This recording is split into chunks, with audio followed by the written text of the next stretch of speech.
The harmful stereotype of the angry black woman. Now, this isn't some medical diagnosis, of course, or a real psychological condition.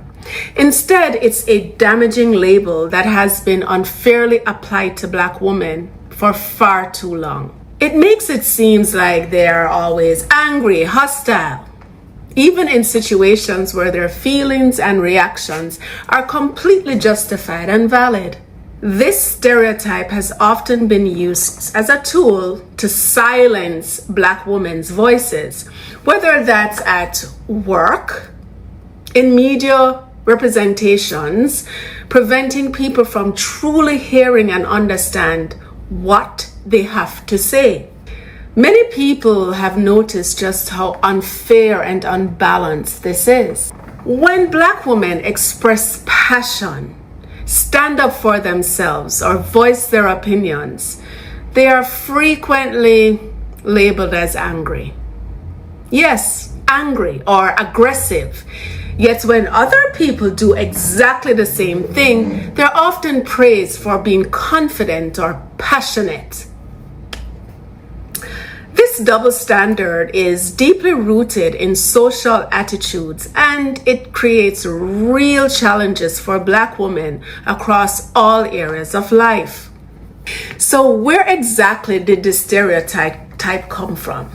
Let's discuss this a moment. Well, it's linked to some really old, outdated, and harmful ideas about black women.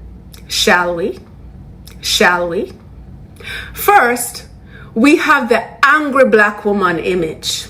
This stereotype paints black women as loud, bossy, irrational, or overly emotional. Sensitive. Unfortunately, this harmful image has been used for years to dismiss their concerns and experiences, making it easier to ignore or dismiss their valid points.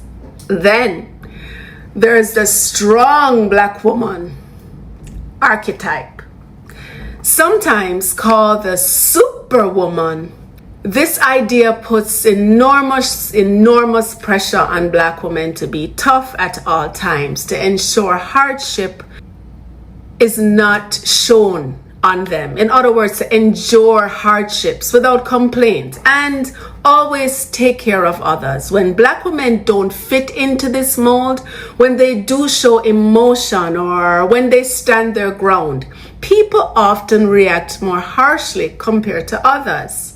Research, including studies from the American Psychological Association, backs this up. These studies show that when black women express anger or disagreement, people tend to view it as a fixed part of their character or personality. In contrast, when people from other groups show the same feelings, it's often seen as a normal expression of leadership, being assertive, passionate, or confidence. This means that black women frequently feel they have to monitor their tone or tempo very closely just to be taken seriously or to avoid unfair judgment. So, why does this matter? Let's talk about this. Because expecting black women to always be quiet, to suppress their feelings, or to hide their emotions stops important ideas and experiences from being shared. It creates an environment where fairness and equity become nearly impossible. True fairness means everyone has the chance to speak up, to share their feelings openly, and to be heard without being shut down, dismissed, or judged based on unfair stereotypes. Now, this leads us to another concept called tone policing. Let's talk about it. This is when someone focuses more on how you say something rather than what you are actually saying. It's often used to dismiss your argument or to make you feel like your feelings don't matter, simply because of your delivery or emotion. If you find yourself being tone policed, here are some helpful tips. Number 1, bring the focus back to the main point. If someone criticizes your tone, you can respond gently but firmly with something like, I understand my tone may be strong, but let's not lose sight of the real issue. Or, my tone doesn't change the validity of my point.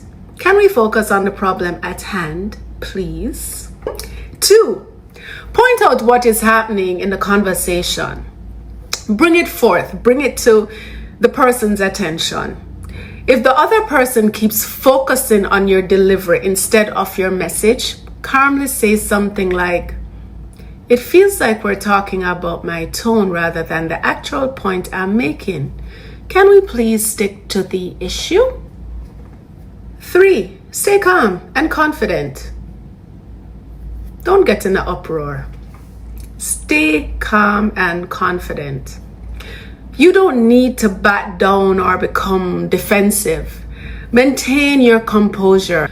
Tone policing is used by people in positions of authority to control or silence others.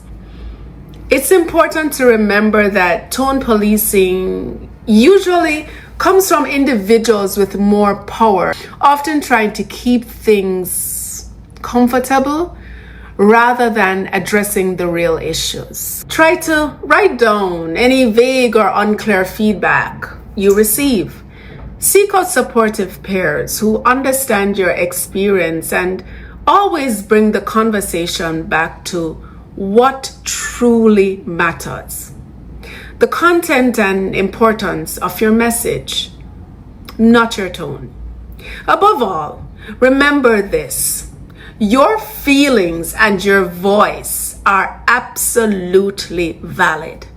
Never let someone else's narrow idea of how you should sound or behave stop you from speaking your truth and sharing your perspective with the world.